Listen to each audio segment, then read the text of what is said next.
Together, these changes should help to address the overarching harm identified in our joint pensions strategy with the pensions regulator, that people don't have adequate income, or the income they expected, in retirement. The FCA's Christopher Wallard, the Financial Conduct Authority, has unveiled a range of pension-related proposals with a view to improving the quality of pension transfer advice and helping consumers obtain better value from their pension.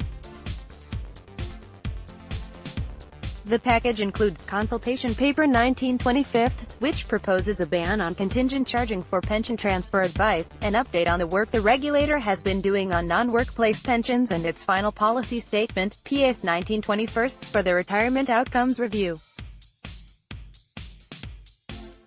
The FCA said the proposed ban on contingent charging, which Professional Advisor covers in more detail here, was designed to protect customers from the potential conflicts of interest that arise where a financial advisor has only paid if a transfer goes ahead.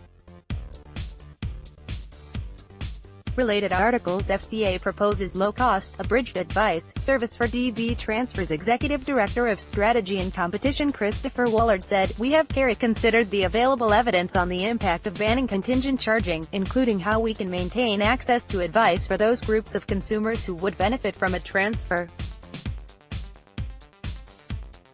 Therefore, the proposed ban would apply unless consumers have specific circumstances that mean a transfer is likely to be in their best interests," highlighting how the FCA's supervisory work had revealed continued problems in the pensions transfer advice market. Wallard added, "By making changes to the way advisors are paid for transfer advice and the other changes to transfer advice we are proposing today, we want to ensure people receive suitable advice and drive down the number giving up valuable defined benefit pensions when it is not in their interests to do so, abridged advice, as well as addressing contingent charging. The FCA is consulting on other measures to change how advisors manage and deliver pension transfer advice. These include introducing abridged advice so firms can deliver low-cost advice to customers who should not transfer, improving how charges are disclosed, and setting out how advisors should demonstrate customers' understanding of the advice. The regulator has also published a feedback statement on its discussion paper on effective competition in non-workplace pensions. The FCA has found that many consumers are not engaged in pension decisions or aware of charges they are paying, said Wallard.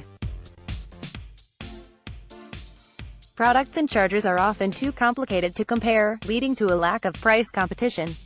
In response, the FCA has outlined a package of potential measures aimed at protecting consumers, which could include requiring providers to offer one or more investment solutions, reducing charge complexity, and increasing transparency, so consumers better understand the impact of charges on their savings. The FCA is seeking feedback and is keen to explore any alternatives with ideas with interested parties. The FCA will then consult on new rules for non-workplace pension schemes in early 2020. Investment pathways: the FCA has also published its final rules and guidance on the last tranche of remedies arising out of the Retirement Outcomes Review, including the introduction of investment pathways. This is a significant intervention that will help consumers who enter dry down to make investment decisions that meet their needs in retirement, said Wallard. Together, these changes should help to address the overarching harm identified in our joint pensions strategy with the pensions regulator, that people don't have adequate income, or the income they expected, in retirement. Open Money CEO Anthony Morrow welcomed the FCA's spotlight on non-advised drawdown, which he described as surely a misselling ticking time bomb. He argued the introduction of investment pathways was, however, simply tinkering around the edges, adding, "The plain fact is that retirement planning is complicated and, once made, decisions are often irreversible." Royal London pension specialist Helen Morrissey believed, however, the regulator's policy statement on the Retirement Outcomes Review would safeguard non-advised customers against sleepwalking into bad retirement outcomes. This goes a long way towards helping those customers entering income drawdown without an advisor to still achieve a decent outcome, she said. This is particularly the case when it comes to making sure no one is invested primarily in cash unless they have made a specific decision to do so. Offering